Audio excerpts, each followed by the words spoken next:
وته چې دغه ایتونه نازل شو رسول الله ته بیا आवाज وکړو خولې راشوي راغي اما الله فقد انزل الله سبحانه وتعالى ایتونه نازل کړو استاد مبارک او استاد خاون مبارک هغه رسول الله سوي وی غلام دې ذات کې کده نږدې کیږي ته نه رسول الله غریب سره اصل د غلام د آزادولو سدي جاغه غلام آزاد کی وزه شپېته یا دوه میاشتې دی روجي ونیسي وی رسول الله بوډا سره دوه میاشتې روجي کړی نیوي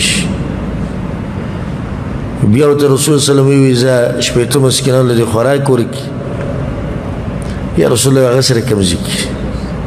غریب سره رسول صلی الله علیه وسلم موږ به ورسره مرسته وکړو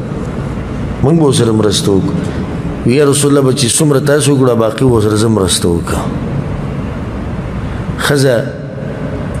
چې مؤمنه او اصیله او دینداري هغه په خپل خاوند باندې مینه خاوند د عزت خیال ساتي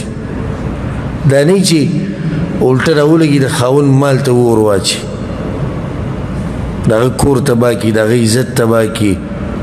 دغه مال ختم کی نه دا یا رسول الله وی چې نیم تاسو کوی بندوبست کوی نو باقی بندوبست با زو کما رسول الله ته دغه شان به د رسول الله نصیحت کوی تر زوی خیال ساته بوډا شه او سره چې بوډا شي نو خبره خپل کی زور اور وینو کده غوسه کی تو سره گزاره کوا دم نصیحت دې زنانو ته چې کله د سړی عمر ډیریږي نو دې بیا غوسم ډیره کینو کچته غوسه کینو پرې دې غوسه وکي حقدار دې د اوسه پوری ته ساتلې ستا ټول بچي ستا کور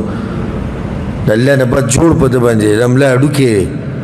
نو لمنډه غوسې ته نه پرې دی نو مخزه سي ستومر ناشویني چې خاون غریب کا خلوازي جوړ تا خلوازه کړسترګي اوخ کې بهيږي به ناشتي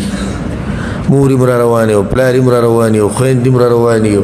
به زمونږ لور ته چا سو هغه دی غریب خلوازه کړي و صرف بس او د دې وخت کې روانې شو نو دومره خو مجال ورکړي چې کچه ته غوسه شي خپه شي حق دی ډېر منډه والے ډېر سیکړي نو پکار چې مجال وته پرې نو گزاره پکار دی خزول چا سره خاوندانو سره بیا دا خاوند چې څومره کمزوري کیږي نو د درنی خزي دلته پته لګي درته ناشنا فائدې ذکر کوم ګر دا خاون چې کمزوري کیږي د خزي عزت خډيري د درنی مؤمني نه خدای یاد ساتي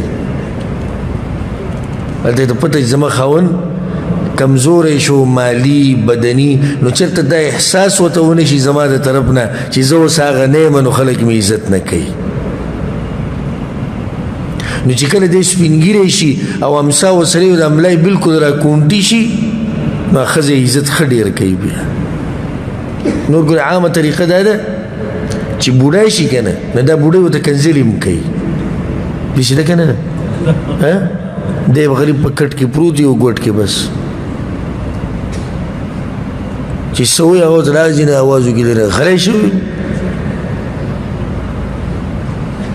ټول عمر دې زما سره خړلې وي اوس غریب کټ کې پروت دي سره کوي بس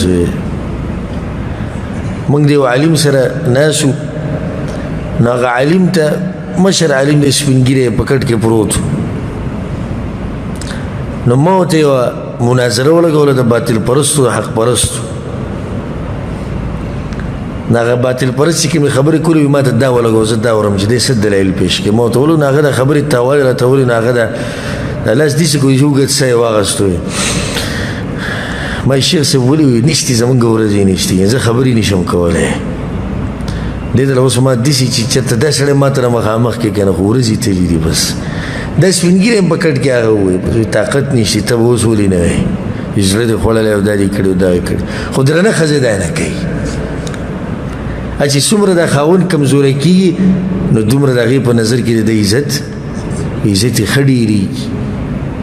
دا زموږ د سرتاج دی دا زموږ د کور دیوال دی رسول الله صلی الله علیه وسلم د تر د زوی خیال ساته بوډا شوی د گزاره وسره کو